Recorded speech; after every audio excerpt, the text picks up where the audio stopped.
dollar. Dirt and money, no soul. Had to go and get it, ain't no time to kick it. Got a stack of flip for my foes. Dollar.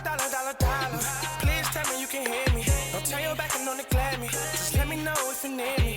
Dollar. Let me watch out for my partners. Keep my money long, get my team strong. Let me run away from my problems.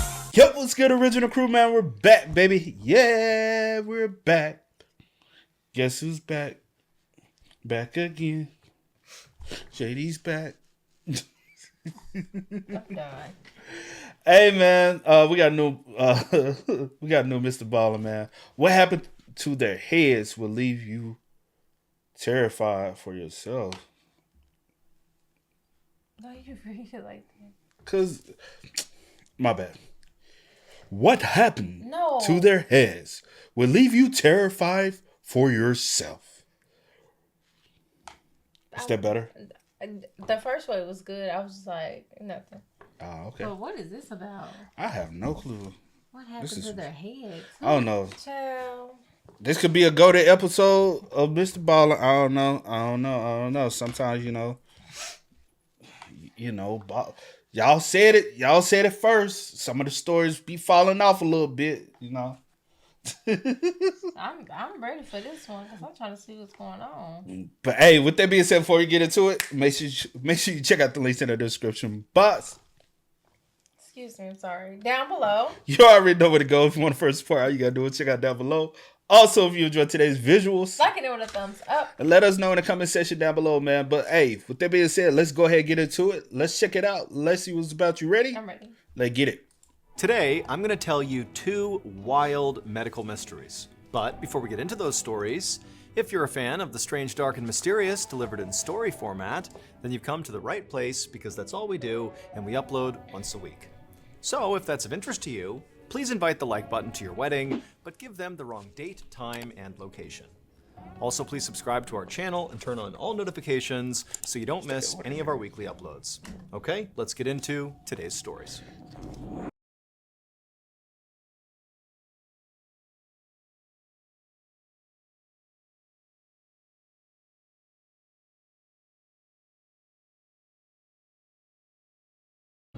Around 1 p.m. on August 6, 2011, a 32-year-old seafood vendor named Carla Flores stood in the entryway of her home, balancing a tray of shrimp in one hand and waving goodbye to her 3 kids with the other. She told her kids she'd be right back, and then she stepped out the front door onto the streets of Culiacan, which is a major city in northwestern Mexico. Carla was going to deliver this tray of shrimp to one of her regular customers. She walked down an alleyway and then onto a main road, and then eventually into a neighborhood with a whole bunch of brightly colored houses. She went up to one of them and knocked on the door. A man answered, and Carla handed him the tray of shrimp. He took the shrimp, gave her a handful of cash. She thanked him and turned and headed back down towards the street. And Carla had made it all the way back to the alleyway right near her house when suddenly she heard this loud sound, and then before she could figure out what it was, this small, hard object smashed into her right cheek, and it hit her so hard she fell onto the pavement. And so instinctively, Carla reached up and she touched her cheek, and she felt a warm, wet liquid. She looked at her hand, and it was covered in blood. Carla tried to get up, but her ears were ringing, and she felt dizzy, and then suddenly, everything went black. 20 minutes later, a receptionist at Culiacan General Hospital watched as a man carried a bloody, unconscious woman into the emergency room. He laid her down on a bench in the waiting area, and then he just turned around and began walking back out again. The receptionist jumped up and chased after this guy, demanding to know what was going on with this woman. Who is she? What happened to her? What are you doing? But the guy just said, look, I was driving down the road and I saw this woman bloody in the streets, and so I brought her here. I promise you, that's all I know. And then he turned and kept on walking, and the receptionist went back inside to check on the woman. The receptionist looked down at the woman. She was unconscious, her mouth was hanging open, and the entire right side of her face was totally mangled. And then embedded in this mess on the right side of her cheek, basically in her head, was this weird dark-colored object, but she couldn't tell what it was, and she didn't have time to stand around trying to find out. So she called for help, and a couple of nurses came running out of the emergency room, and together they lifted this woman up, put her on a gurney, and wheeled her back to see a doctor. A few moments later, Dr. Gustavo Mesa walked into Carla's hospital room. He'd been briefed on her condition, But when he went inside, she was no longer unconscious. Now her eyes were wide open, and she looked totally confused. Dr. Mesa could tell Carla was having trouble breathing, and she couldn't close her mouth. But then Carla began making this grunting sound. And at first, the doctor couldn't understand what she was saying, but then it became clear she was saying, rock, rock, rock. Dr. Mesa's first thought was, oh, she's telling me she was hit by a rock. That's what's caused her injury. And so Dr. Mesa leaned in and looked at her wound, and he caught a glimpse of what looked like a dark-colored stone buried inside of her cheek. Dr. Mesa thought, wow, she must have been hit so hard by this rock, this stone, for it to get buried that far inside of her face. He promised Carla he would get it out, but first he told her she would have to undergo an x-ray to really figure out where it was in her skull and how exactly they'd be able to get it out. A few minutes later, Dr. Mesa stood in the radiology department looking over Carla's x-ray images. And it was immediately clear to him and all the other medical staff that what was in Carla's cheek was not a rock, because the object was shaped like an oval, it had round edges, and it was perfectly symmetrical. To Dr. Mesa,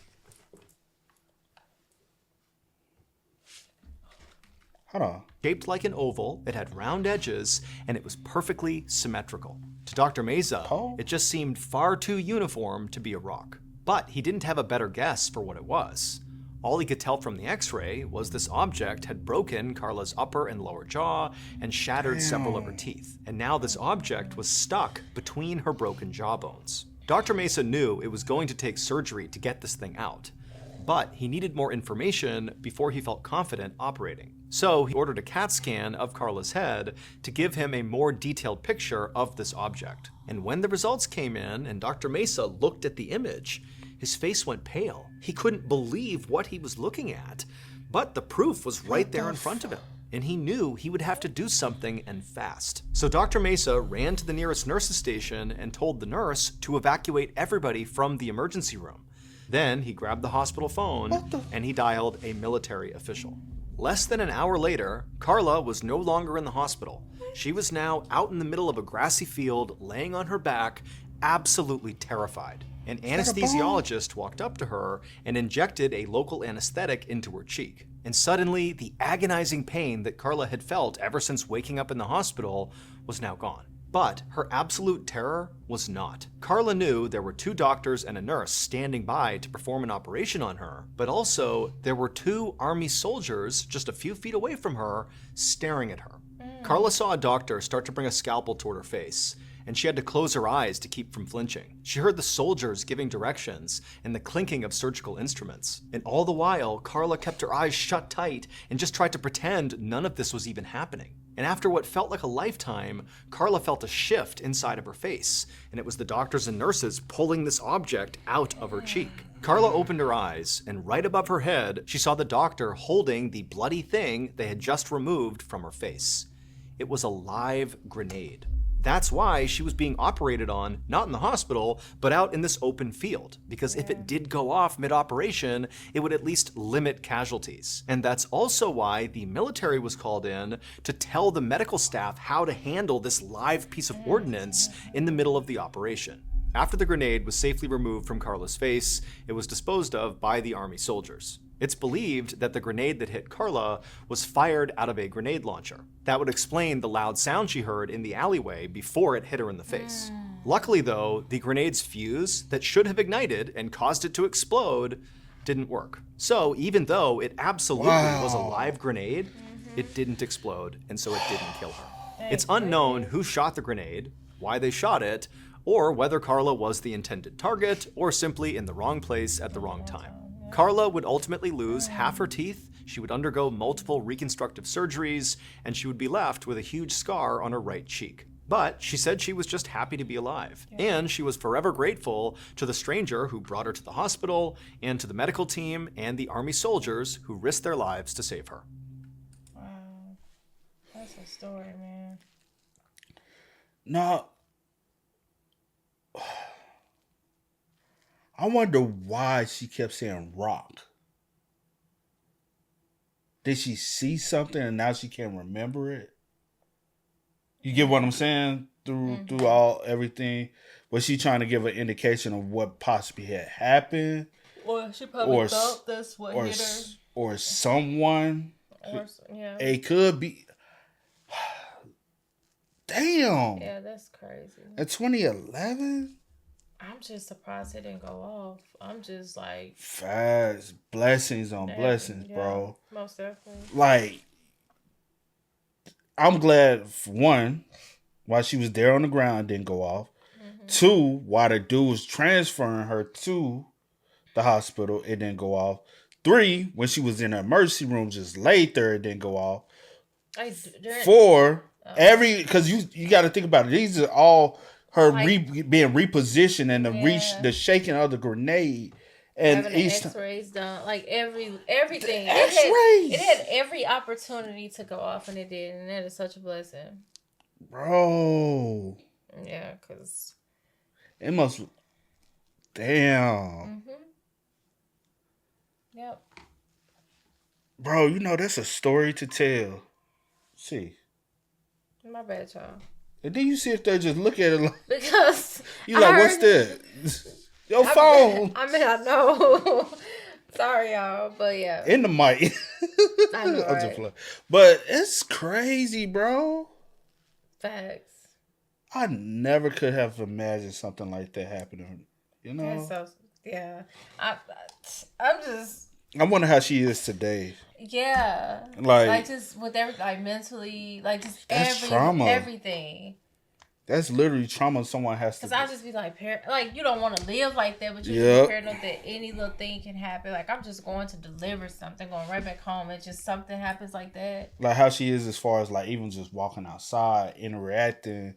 Like, does she like looking over her shoulder, trying to make sure she stay 100% alert because anything could. And then even with her kids, because her kids she left them at home just for a second while she went to the delivery, and then this happened.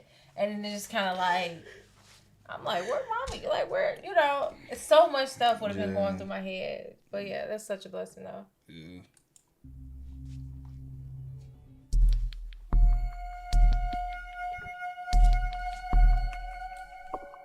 One morning in the spring of 1982, a mother rushed to the reception desk at the Royal London Hospital in England, cradling her 6-week-old baby girl named Claire. Claire was her first and only child, and like a lot of first-time parents, the mother was very paranoid about her daughter's health. And so anytime there was a change in her behavior or her appearance changed, it was like this mom rushed to the doctor. And that morning, the mother had noticed something very unusual on her daughter's head. There were 2 raised white lines that made the shape of a plus sign. There was one line that ran from the nape of her neck all the way in back, all the way up her head to her forehead, and the other line was horizontal, and it went from behind one ear all the way to the other ear. Now, this mother had no idea what these lines were, what they meant, what caused them, and so as soon as she saw them, she scooped her kid up and she headed to the hospital.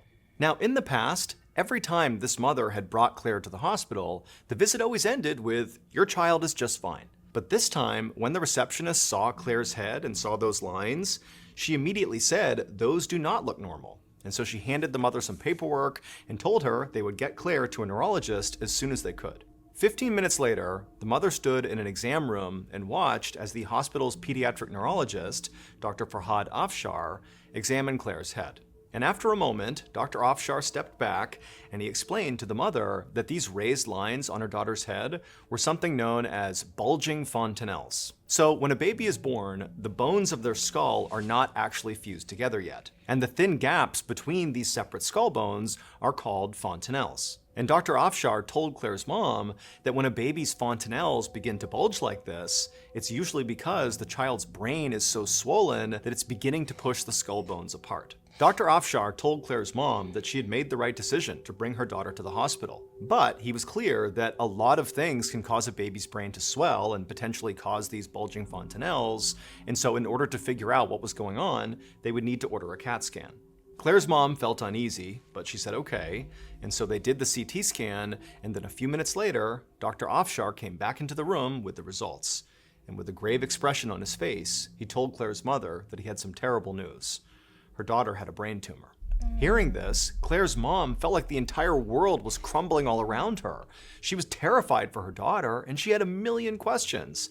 But before she could ask any of them, Dr. Afshar said, "There's something else." He said that normally brain tumors are made up of brain cells. But based on the CT scan, it looked like Claire's tumor inside of her brain was made partially of fat and partially of bone. Dr. Afshar said he had never seen anything like this and couldn't even begin to explain it. But the one thing he did know is that whatever this thing was, it had to come out of Claire.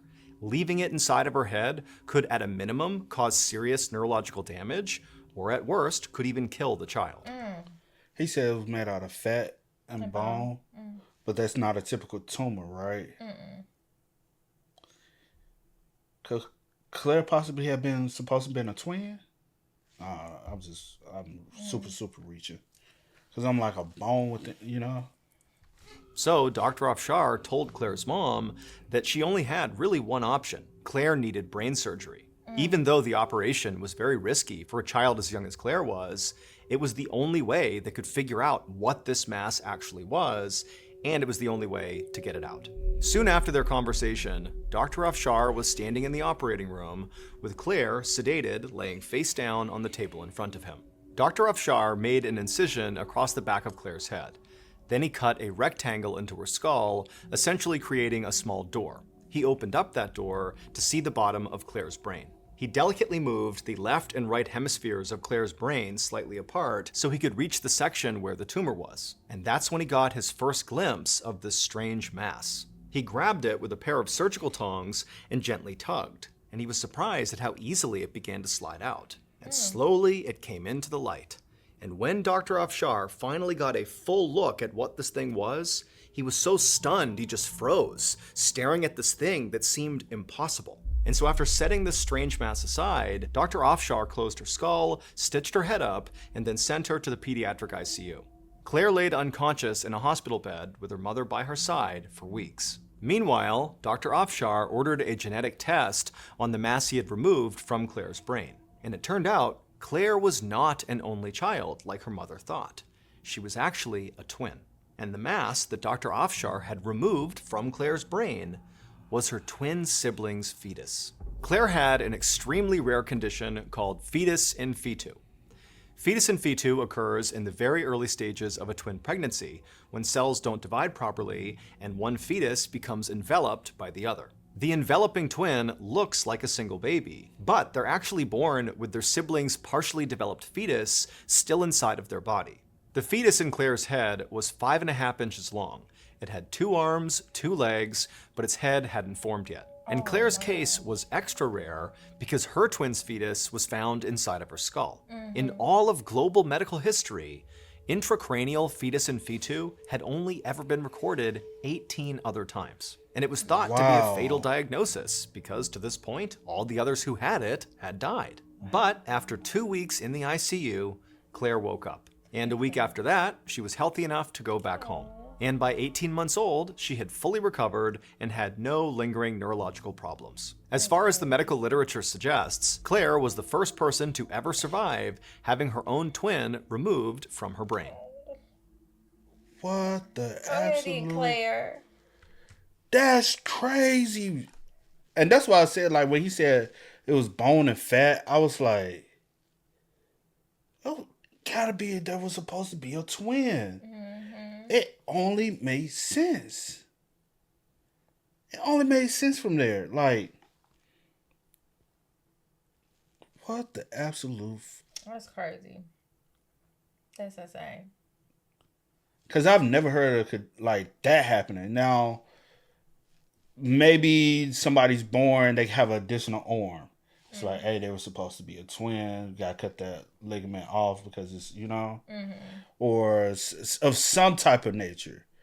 But on this level, and this, you know, like this is a bizarre case. I am glad Claire was able to go through a full recovery. This happened back in 1982. So I wonder where Claire is now. I know, right? Wow. So Claire will be in her 40s now.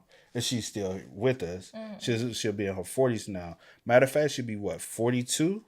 Or somewhere around that age range. Not sure exactly how old she was at the time. Yeah. But around that time. So, wow.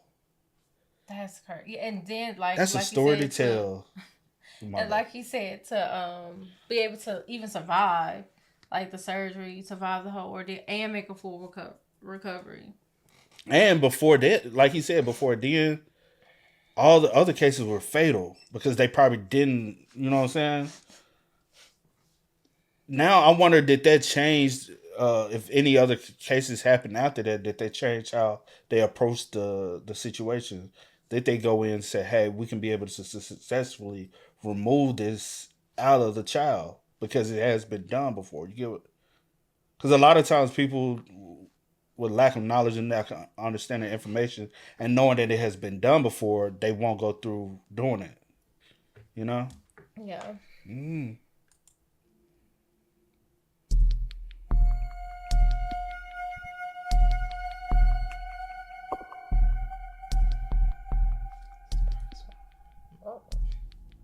In July of 1848, a 25-year-old man named... Oh, we know about this one. We did his before. Yeah, he looked familiar. This is when he got that. Yeah. Yeah, that was a crazy We did that story one. That before. was a crazy one, but yeah, I remember that. Yeah. Wow, bro. Wow. Just, that's amazing, man. I cannot. Yeah, I'm glad. What was the Carla, and then the first story he did, Carla. Yeah. And then Claire. Yeah, I'm glad that yeah. they were able to survive and make a full recovery. Yeah, that definitely. I wonder what they're doing in their life, like in their life now, like you know what I'm saying, like with Claire, like again, like I said, that's a story to be able to tell even your kids. Like, hey, I actually have a twin, but unfortunately, the twin didn't make it through the, you know, but I am of, you know, so I have twin DNA, you know, and then Carla, that's an amazing story that even her kids will be able to. All right. Damn. And I wonder how Carla was able to like fully recover. Like, did she lose some of her like possibly talking capabilities or speaking capabilities or hearing like or anything? Anything like especially on this side, any like mobility. Really issues. on both sides because it could have that blast could have busted both eardrums. Damn, bro. Y'all spend what's up, man. Y'all let us know y'all thoughts and opinions about it for us in the comment section down below. But until next time, y'all know how it go, man. I do go by the name DJ New Kid. This is Sierra Nicole. We are. Kiddin' C. We are. Go and get it, ain't no time to kick it. Got a stack and flip for my folks. Dollar, dollar, dollar, dollar.